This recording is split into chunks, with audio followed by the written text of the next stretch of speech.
สวัสดีค่ะ and welcome back to Ed Brain Stay here on GBN Station. Here and now with me กรกนก วชิตพันธ์ In today's modern world, it is common for people to feel stressed and overwhelmed by challenges and responsibilities. And today, Long Pinik will be guiding us ways to cope with stress and chaos. Let's get started.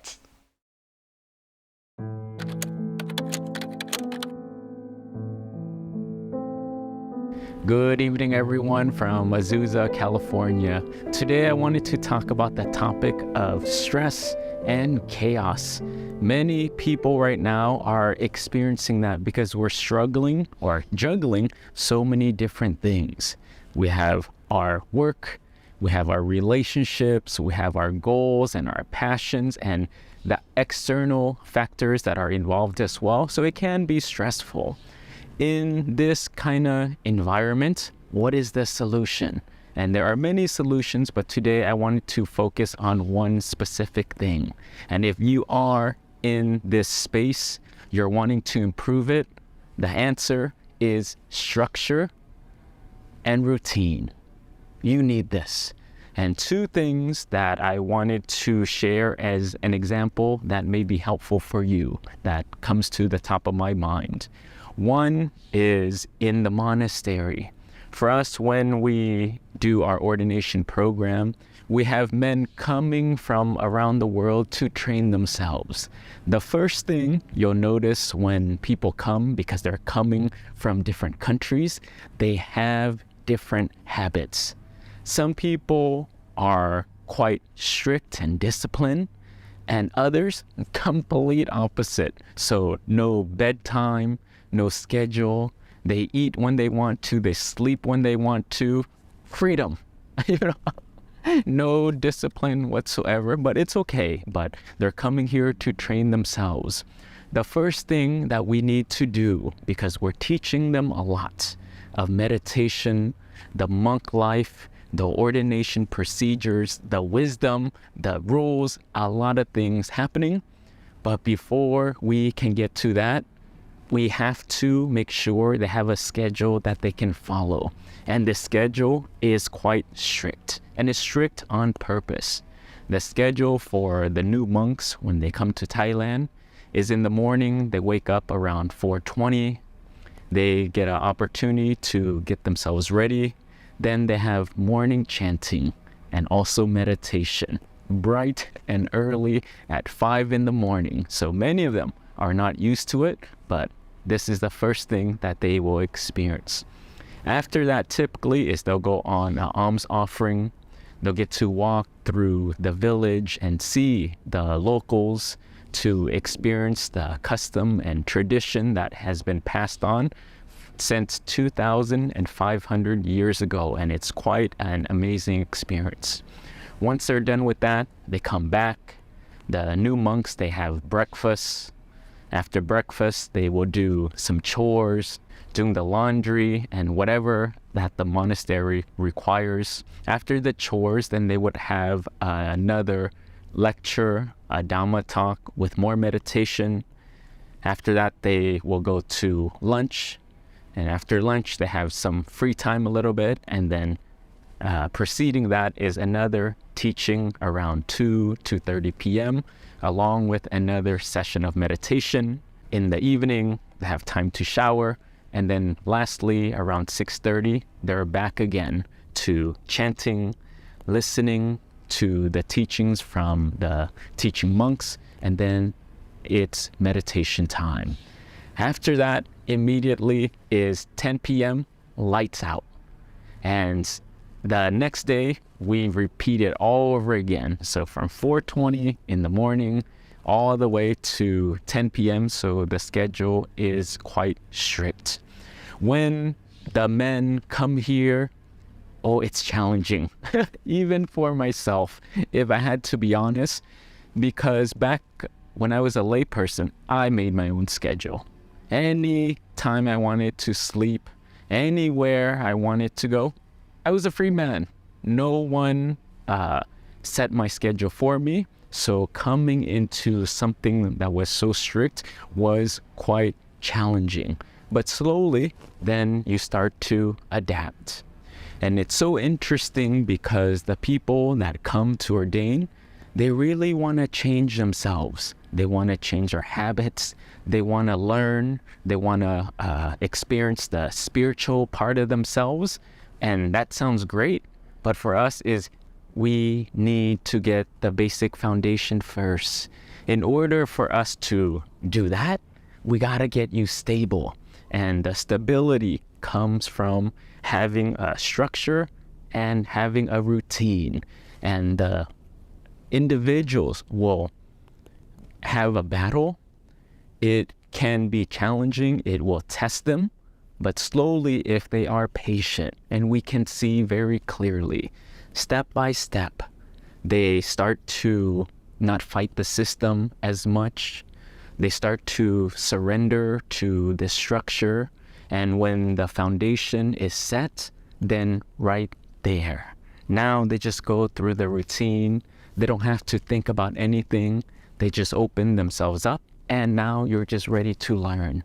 Whatever the teaching monks are trying to tell you, whatever comes up in the moment, just do it. Just do it. Just experience it. And if you can do this, then you'll start to experience more peace. The routine will start to ground the new monks. Slowly, they settle into the daily life. And then now, because you don't have to worry about when you're going to wake up. You don't have to worry of when you're going to eat, when you're going to dress. Take all of that stuff out. What's the next thing? And the next thing, when the external world is safe or the external world is predictable, now I can go inside and I can start to do the real work.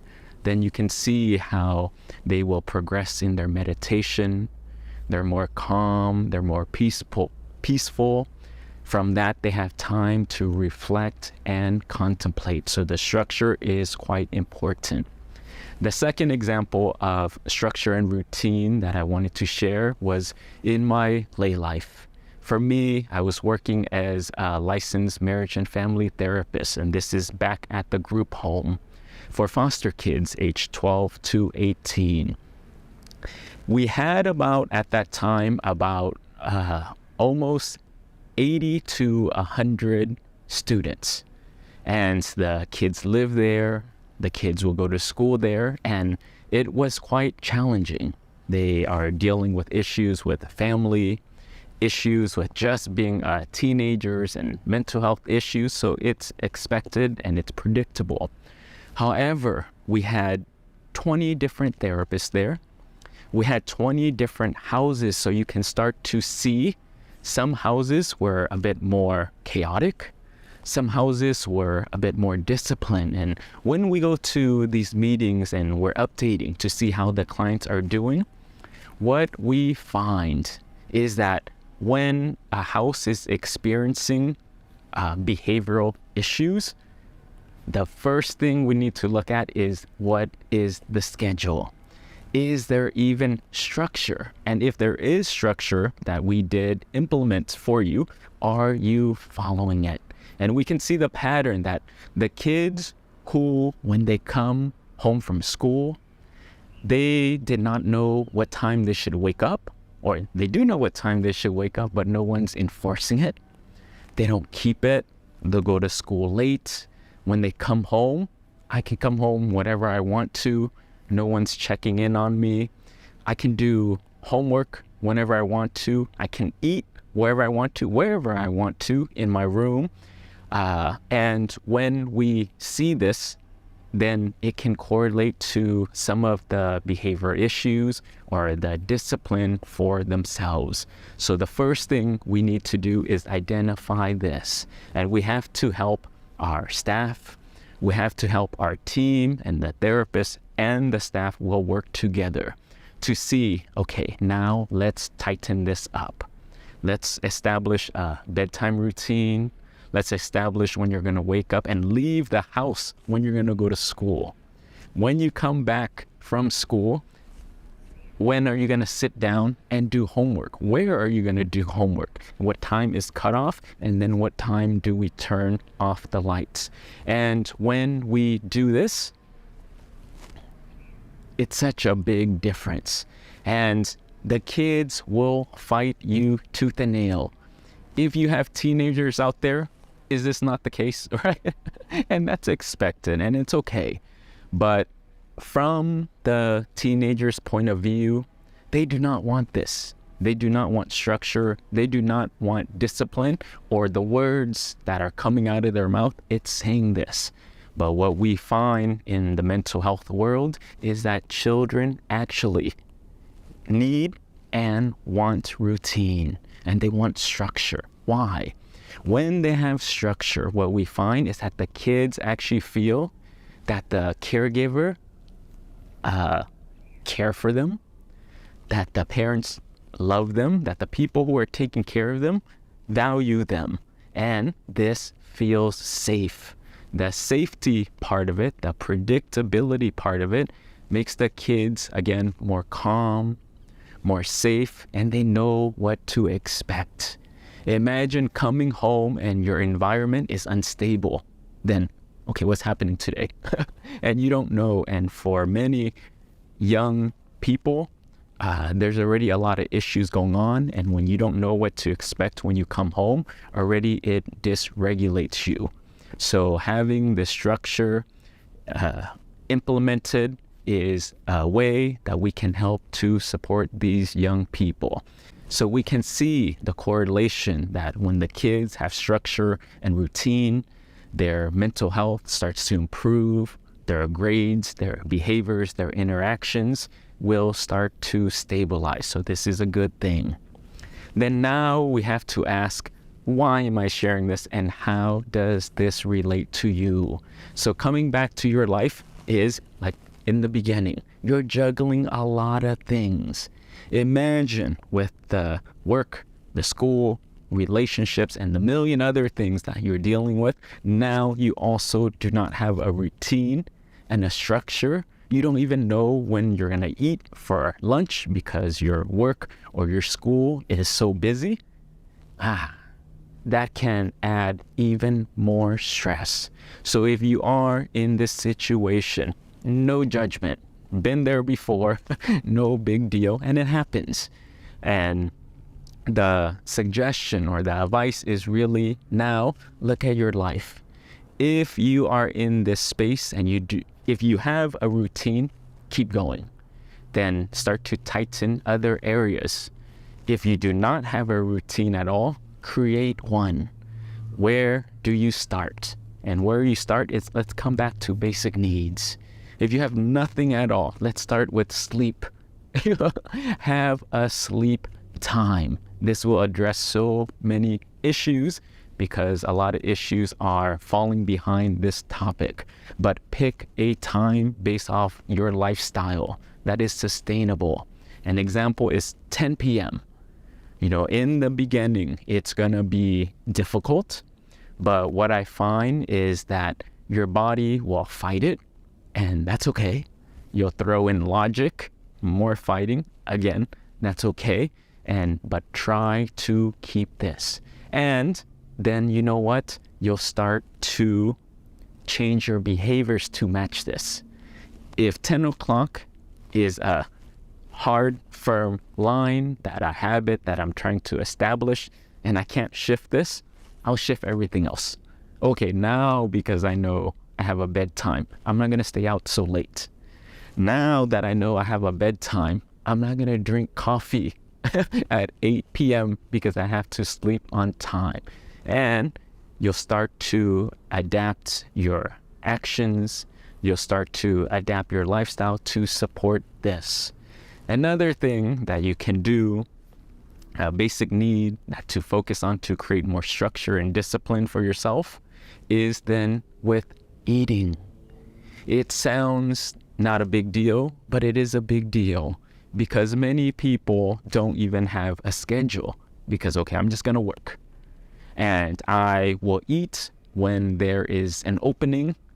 And yes, from time to time it does happen, but if you can, try to establish this. Have a set routine. Some people will ask, or the objective or the pushback when I talk to them is, well, I don't eat in the morning because I'm not hungry. Okay, that can happen, but for us too, as Buddhist monks going into the monastery, we have to eat at 7:30 and we eat at 11 or 11:30 every single day. In the beginning, I'm not hungry.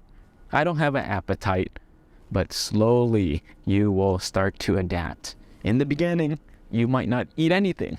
You might not eat, or you might just eat a little bit. But then nighttime, you start to get hungry.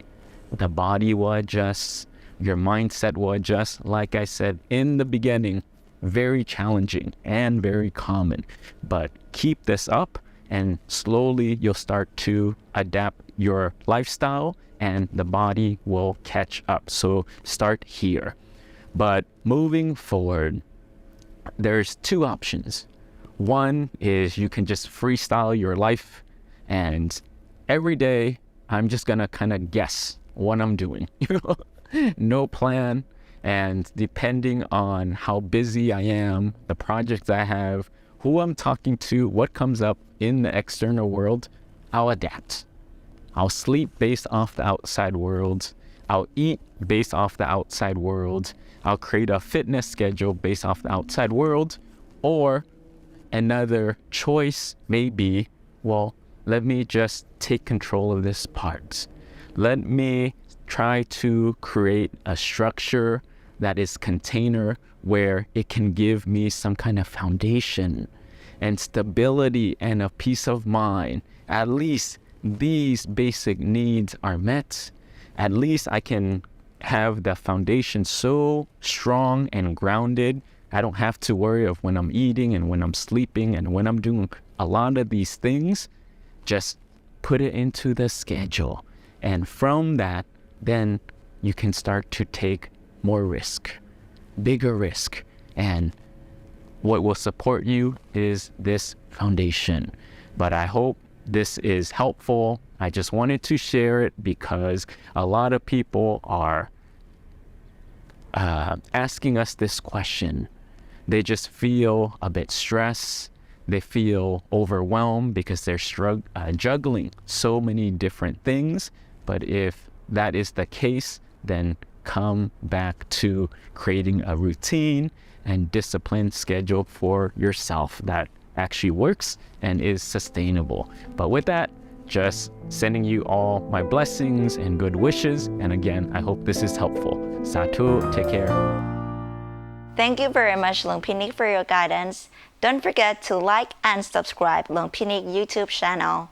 Now it's time for us to say goodbye. Please make sure to check out all episodes of our At Bright Insight News program on our website, gbnus.com. Thank you for joining us. Rejoice in your merit. สวัสดีค่ะ